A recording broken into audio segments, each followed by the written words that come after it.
Assalamualaikum warahmatullahi wabarakatuh.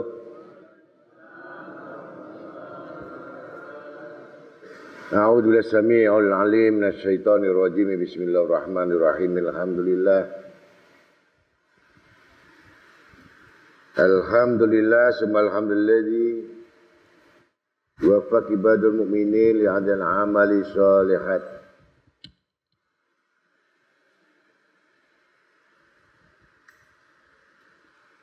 Wa syarah syudura ala uliyaihil muttaqin bil iman majaa bi rasuluh minal hikmati wal ayat wa kasafan qulubi ababihi khababal jahalati wad dolalat wa yasal mal baqiyati sholihat mayatabauna bihi manazil jannat fadlan minhu wa ni'mata rabbuka yaluku mayasya wa yahtaru minal makhlukat ahmaduhu subhanahu ala malau min asma'il husna wa sifat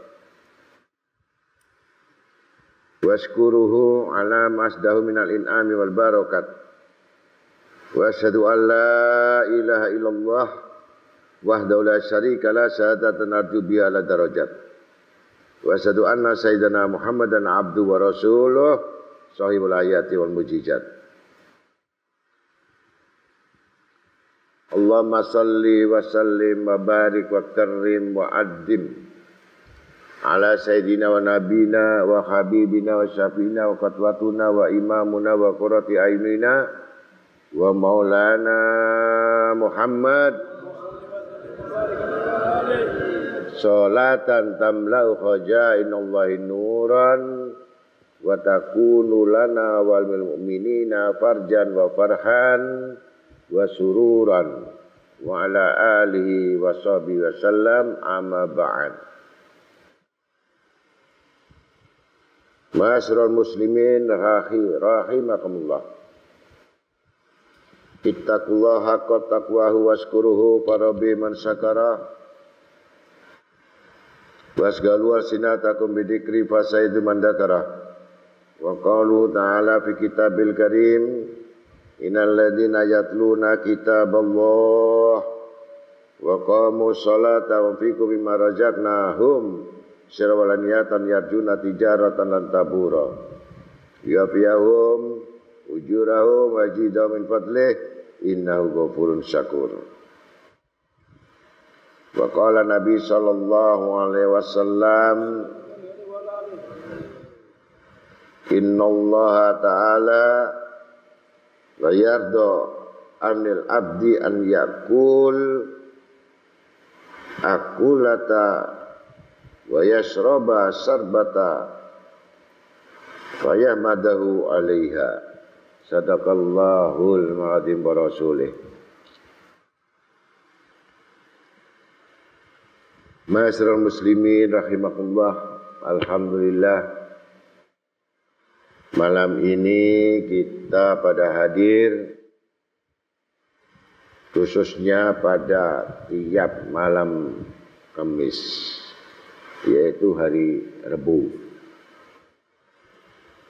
yang mana pengajian itu tidak pernah putus-putusnya dalam kondisi situasi apapun, karena kita tahu itu adalah bentuk kewajiban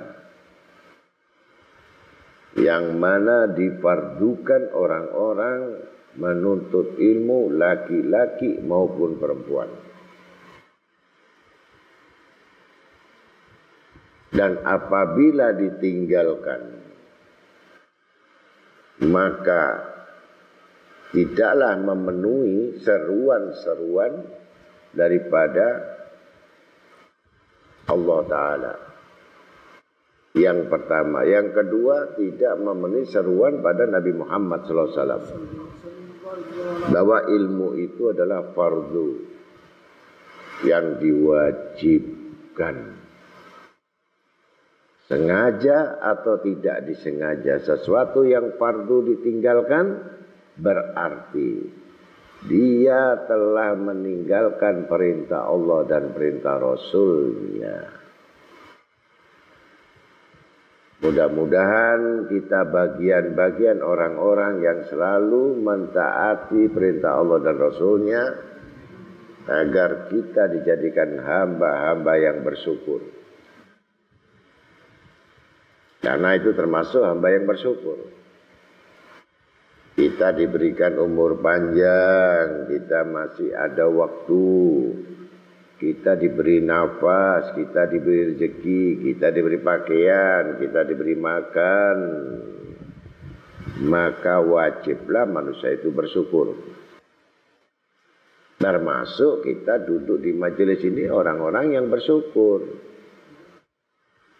Maka satu ayat yang disebutkan, wa qaulu ta'ala fi kitabil karim, la in syakartum la azidannakum wa la in kafartum inna adzabi lasyadid.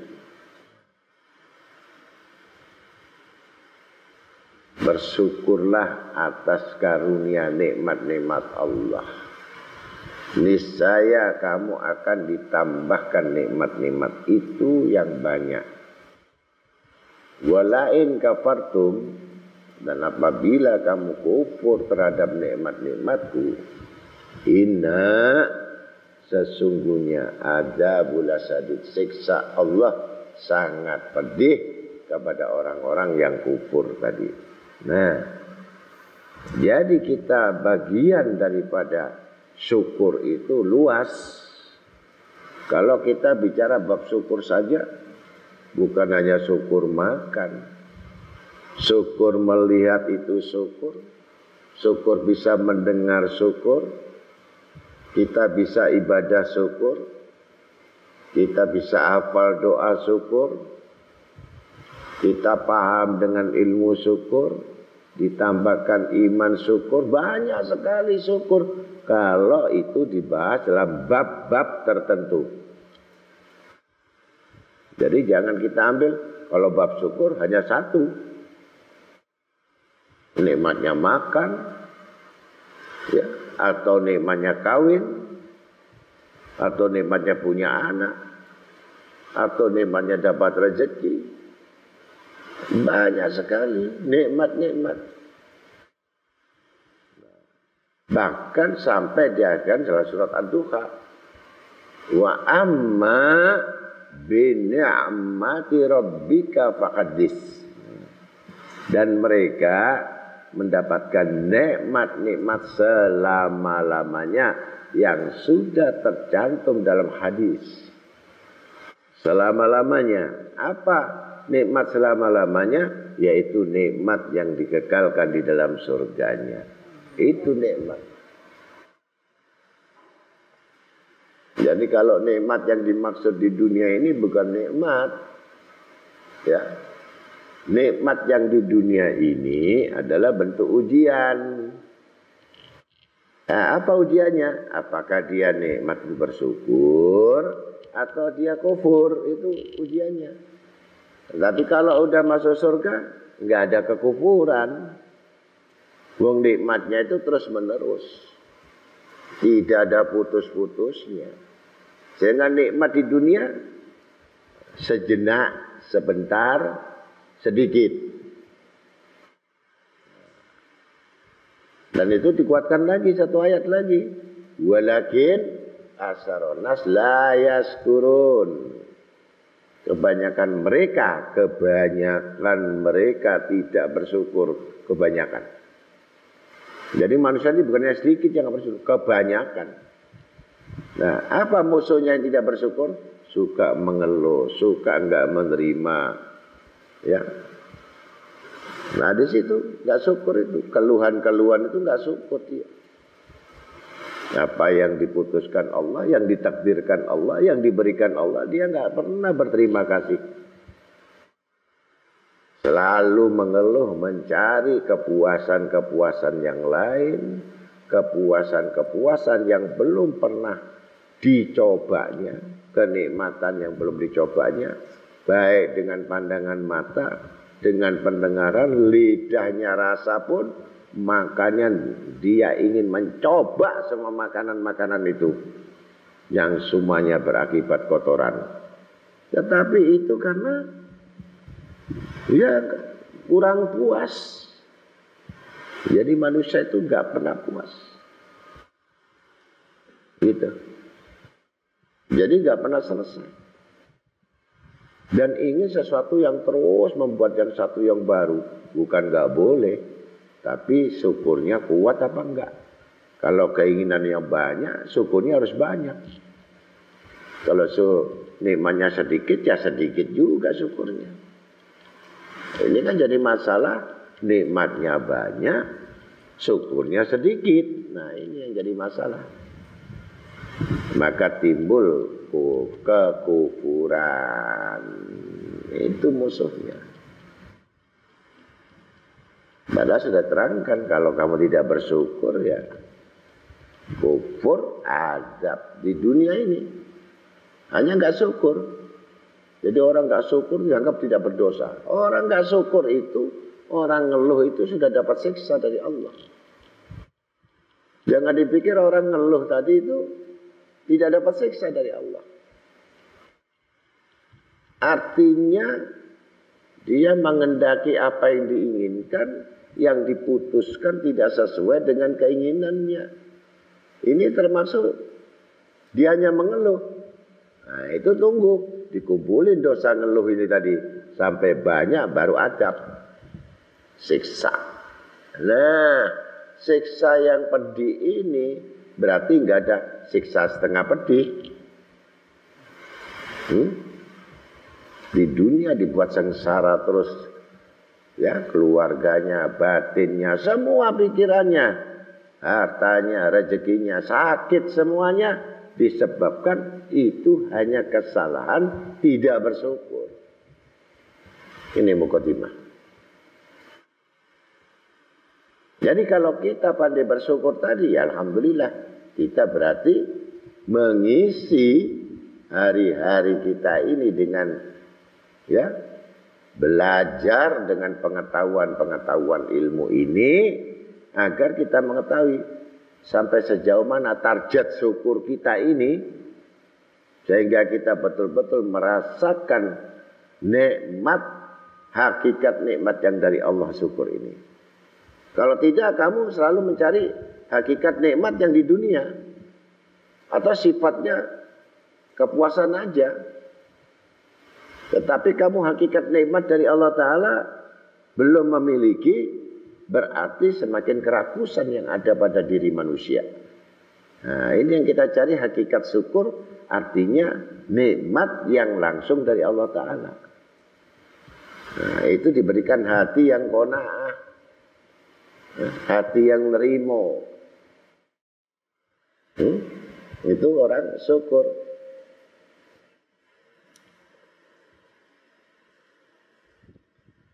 Maka mudah-mudahan kita menambahkan ilmu itu makin kita rajin. Kita syukur pada Allah Ta'ala, ya Allah.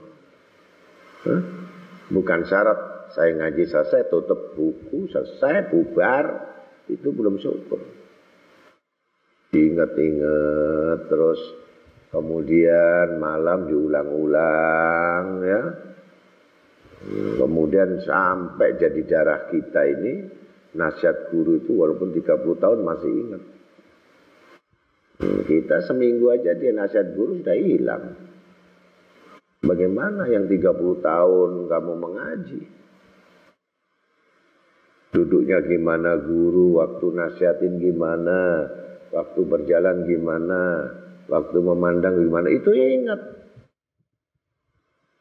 Saking betul-betul mengharapkan barakah. Itu orang dulu itu. Orang sekarang tidak mengamalkan barokah, bagaimana ingat dia? Ya, mudah-mudahan itu kita tingkatkan syukur itu. Mudah-mudahan tambah Allah Ta'ala. Yang jelas agar kita niat mengaji ini dapat ridhonya Allah Ta'ala. Ya, bukan cari pesugihan. Cari ridhonya Allah Ta'ala. Ya. Yang pertama, yang kedua kita betul-betul mengharapkan maghfirah, ampunan dari Allah. Itu nomor satu. Kalau dosa sudah diampuni, minta apa kamu? Nomor satu. Yang kedua rahmatnya Allah Ta'ala.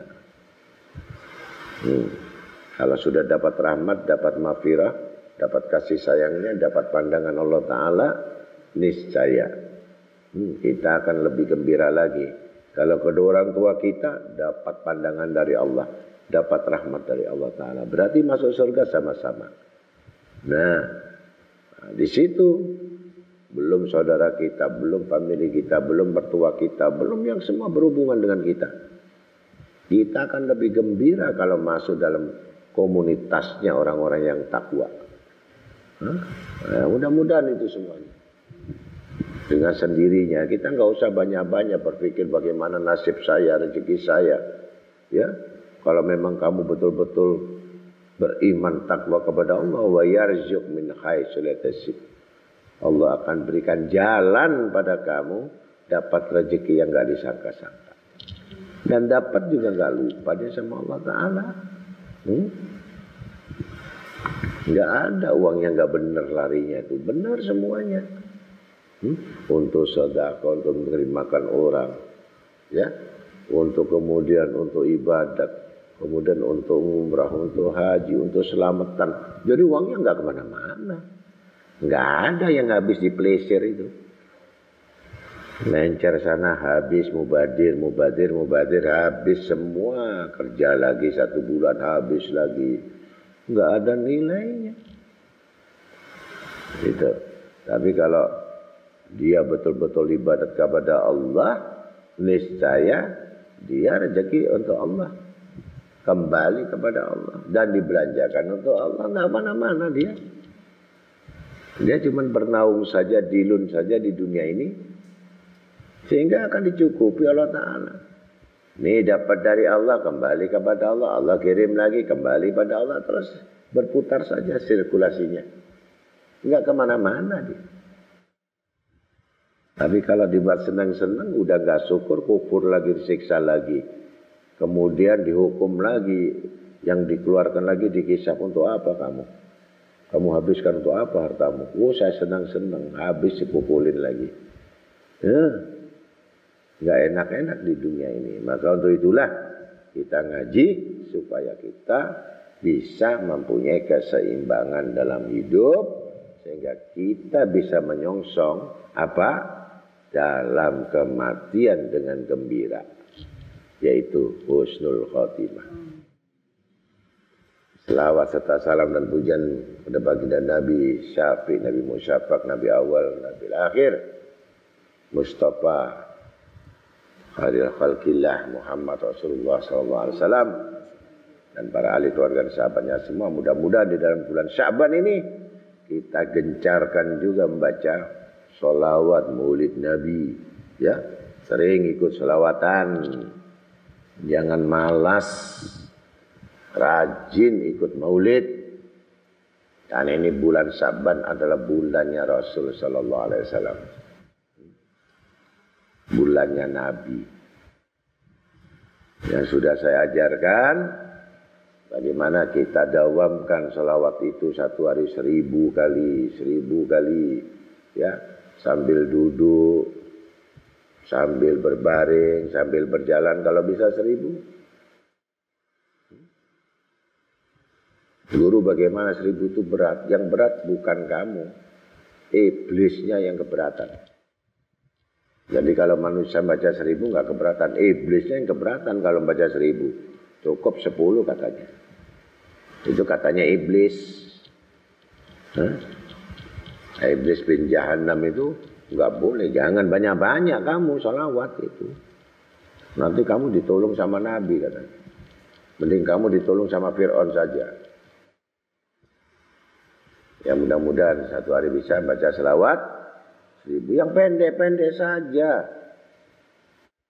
Sallallahu ala Muhammad atau Allahumma shalli ala sayyidina Muhammad wa ala sayyidina Muhammad, itu aja sudah. Modal.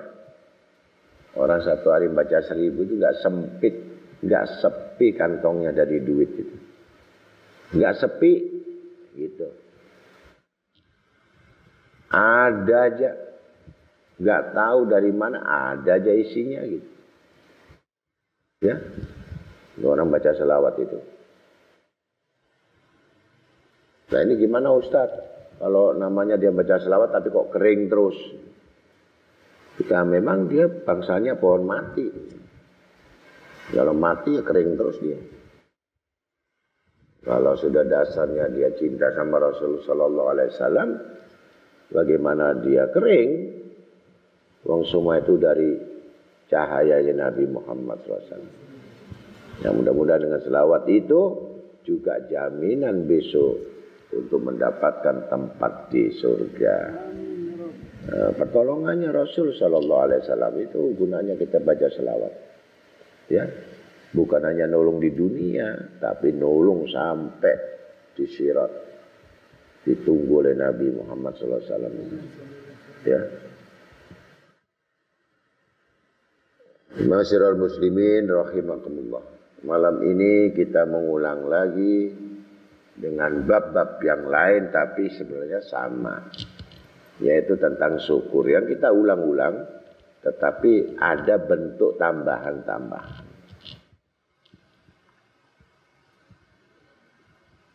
Dalam riwayat Abu Lais Asmarogondi meriwayatkan dengan sanadnya dari Anas bin Malik radhiyallahu an berkata, wa qala Nabi sallallahu alaihi wasallam, innallaha ta'ala la yarda 'anil 'abdi an yakul akulata wa yasraba sarbata fayahmadahu 'alaiha. Sesungguhnya Allah suka kepada hamba jika makan atau minum, ya, lalu mengucapkan kalimat alhamdulillah.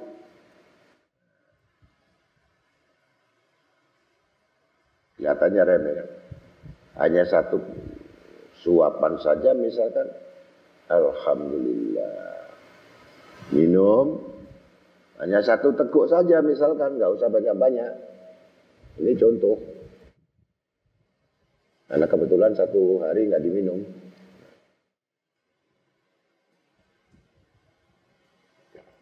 Alhamdulillah. Sunnah 3 kali. Ya, kalau minum 3 kali.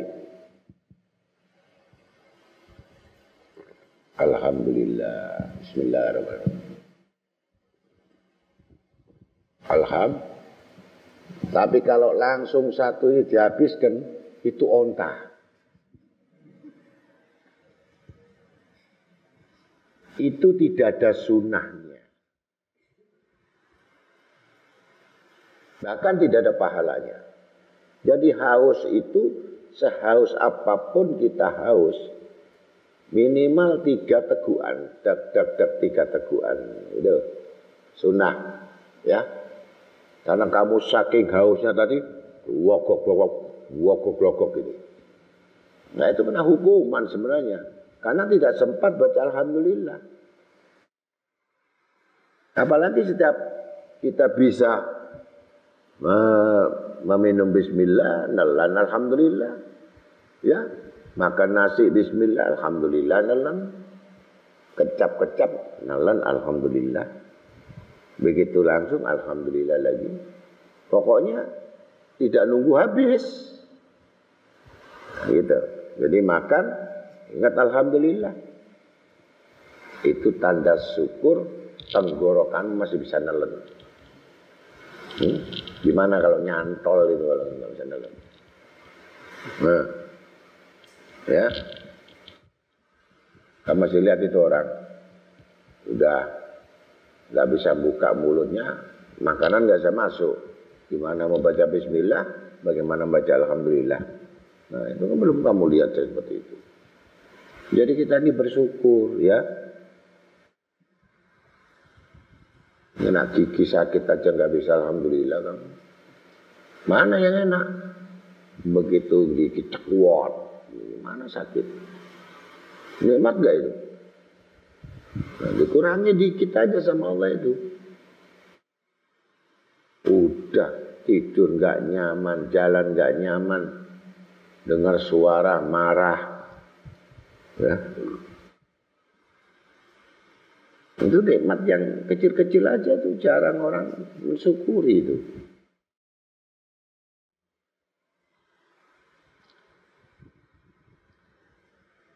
Kemudian Abu Lais meriwayatkan dengan sanadnya dari Asma binti Yazid berkata, saya telah mendengar Rasulullah SAW bersabda, "Idza jama'allahu al-awwalina wal akhirin,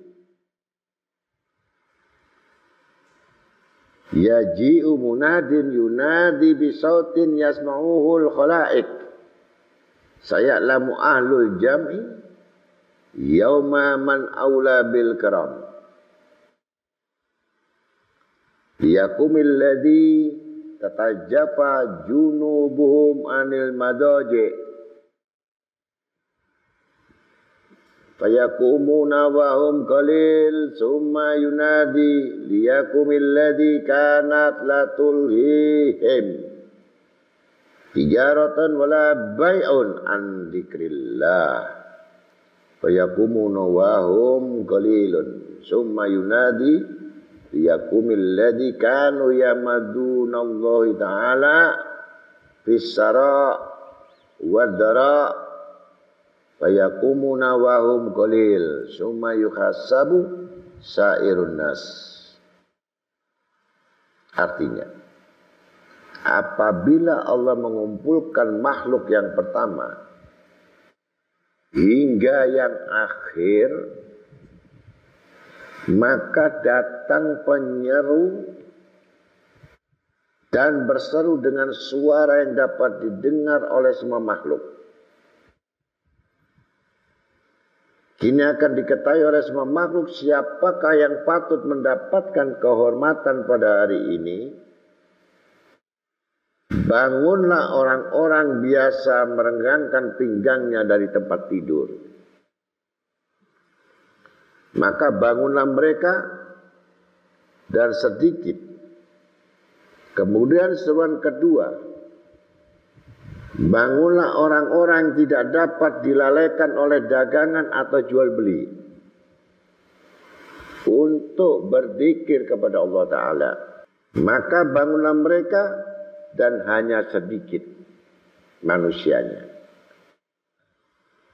Kemudian seruan ketiga, bangunlah mereka yang selalu syukur memuji Allah dalam senang dan susah. Maka bangkitlah mereka dan mereka pun golongan sedikit. Sekali lagi, golongan. Kemudian diadakan hisab, perhitungan untuk semua orang. Jadi yang pertama, merenggangkan pinggangnya artinya sholat malam.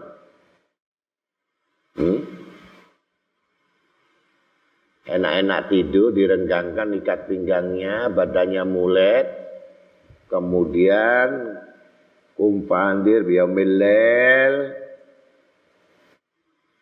tahajud wala rakaten, sembahyanglah tahajud walaupun 2 rakaat. Ini yang pertama, ini keutamaan. Yang kedua, ketika sudah sibuk kerja, jual beli, dagang siang dan malam ini, ketika mendengar azan, ya langsung berhenti. Ya, kata-kata berzikir ini adalah meninggalkan perniagaan. Karena sholat itu dzikrullahu akbar. Sholat adalah zikir yang besar. Jadi bukan zikir saja. Ya. Jadi apapun kesibukanmu, kegiatanmu yang sangat membuat, lepaskan ketika mendengar hayya 'alas shalah. Karena hakikatnya hayya 'alas shalah Allah yang memanggil. Tinggalkan itu ketika orang yang selalu berzikir. Kesibukan kerja, kesibukan apapun, kamu harus berani meninggalkannya. Yang ketiga adalah orang yang selalu bersyukur, selalu menyebut kalimat alhamdulillah. Susah alhamdulillah, ya. Makanya saya suruh kasih wirid, saya suruh perintah 1 hari baca Fatihah 500. Berarti ada alhamdulillah enggak? Iya. Padahal susah baca alhamdulillahirabbil alamin arrahmanir rahim. Senang bismillahirrahmanirrahim alhamdulillahirabbil alamin. Nah, susah senang baca Fatihah. Nah, ini keuntungannya. Padahal susah dia, sedih atau ada masalah, tetap dia bersyukur alhamdulillah. Itu gunanya Fatihah itu, ya. Kalau tidak, maka akan dihimpun semuanya, akan dihisab. Dan yang 3 ini disisihkan dulu, yang 3 ini nanti diperhitungkan, dihisab dulu oleh Allah Ta'ala ini. Ini 1 gak tahu tahajud, yang kedua gak tahu ngereken adzan atau tidak pernah ngereken panggilan Allah, yang ketiga tidak pernah bersyukur. Wah ini. Nah ini yang dihisab, ini yang 3 ini. Nah yang lain dulu nanti ini sudah dapat bagian 3 kemuliaan dari Allah Ta'ala. Abu Lais meriwayatkan dengan sanad dari Al-Hasan berkata, Nabi Musa AS bertanya kepada Allah Subhanahu wa ta'ala, ya Rabb, bagaimana Adam dapat mensyukuri nikmat yang engkau anugerahkan kepadanya? Engkau jadikan dengan tanganmu dan engkau tiupkan kepadanya rohmu. Engkau tempatkan ia di dalam surgamu. Dan engkau perintahkan malaikat sujud kepadanya. Ini Nabi Adam keutamanya. Jawab Allah Subhanahu wa ta'ala, ya Musa, Adam mengetahui bahwa semua itu datangnya daripadaku. Maka ia mengucapkan puji syukur kepadaku. Maka itulah syukur terhadap semua yang aku perbuat kepadanya. Jadi tahu betul Nabi Adam itu tentang bagaimana Allah menciptakan dirinya. dan dia tahu betul isi surga kayak apa, maka dialah pertama kali mengucapkan kalimat Alhamdulillah. Ini pertama kali. Jadi Nabi Adam pertama kali mengucapkan kalimat Alhamdulillah. Sa'id dari kota ada berkata, wa qala Nabi sallallahu alaihi wasallam, arba'un man utiyahunna faqad utiya khairan. Ad-dunya wal akhirah, lisanun dzakiron wa qalbun syakiron wa badanan sabiron wa zaujatan mu'minatun sholihah. 4 macam siapa yang diberinya berarti telah diberi keuntungan dunia akhirat. 1, lidah yang selalu berzikir kepada Allah Ta'ala.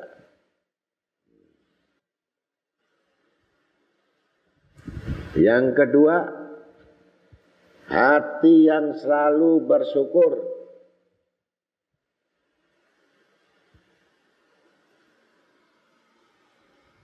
Dan yang ketiga, badan yang selalu sabar. Kenapa enggak hati yang sabar?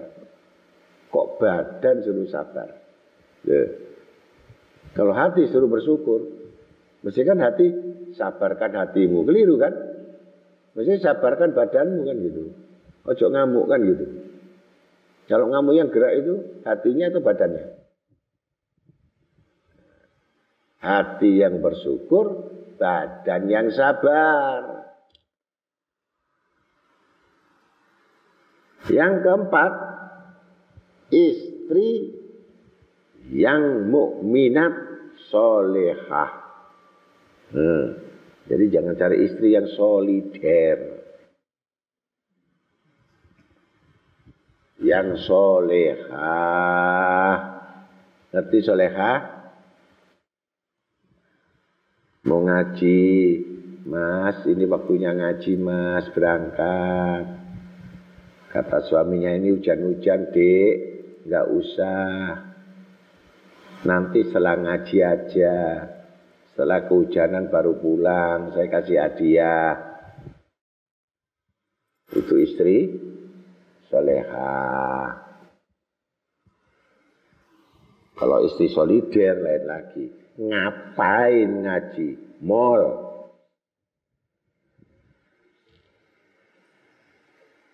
Jadi hujan-hujan banjir ngaji. Anakmu nangis itu loh. Ya, istri yang begitu jangan dituruti. Jangan. Makanya syukur kalau ada istri yang begitu mati duluan. Jadi nggak ada yang negur.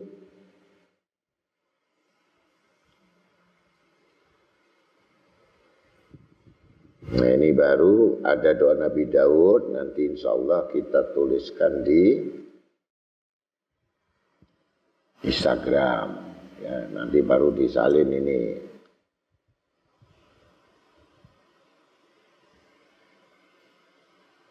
Tapi sebenarnya sudah ada, cuman ketumpuk-ketumpuk dengan doa yang banyak, sehingga yang keluar bukan doanya Nabi Daud.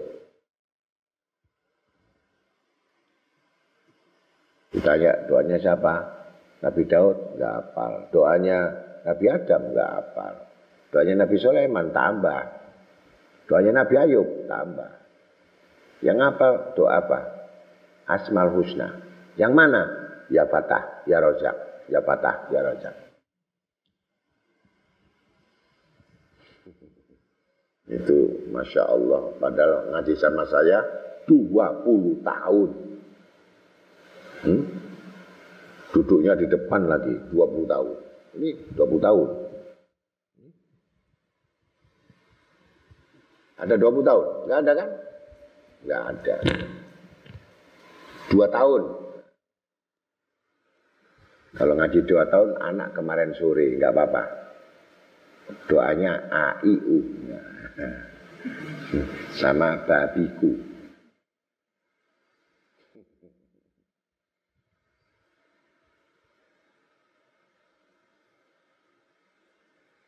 Muawiyah bin Abi Sufyan bertanya kepada kawan-kawannya, bagaimana pendapatmu tentang kesejahteraan? Maka masing-masing menjawab menurut pendapatnya. Kemudian Muawiyah berkata, kesejahteraan itu ada dalam 4. 1, rumah tempat tinggal. Yang kedua, punya kehidupan yang cukup. Ketiga, istri soleh yang memuaskan. Ada soleh yang menjengkelkan. Nah, ini. Jadi cari yang soleh memuaskan. Iki soleh tapi dia muangkel toh. Nah, ini apa namanya?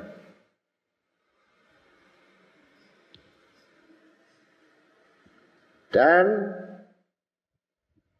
kami tidak kenal padanya sehingga tidak mengganggu padanya.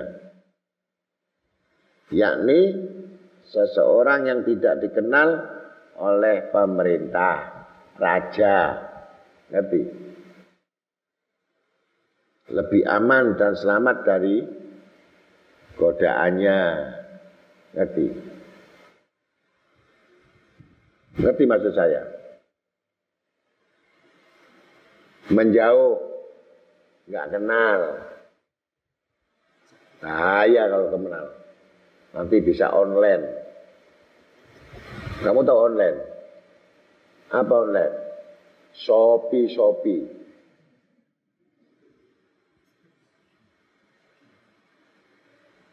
Ini zamannya apa? Zamannya apa? Banyak orang-orang yang sudah lupa diri.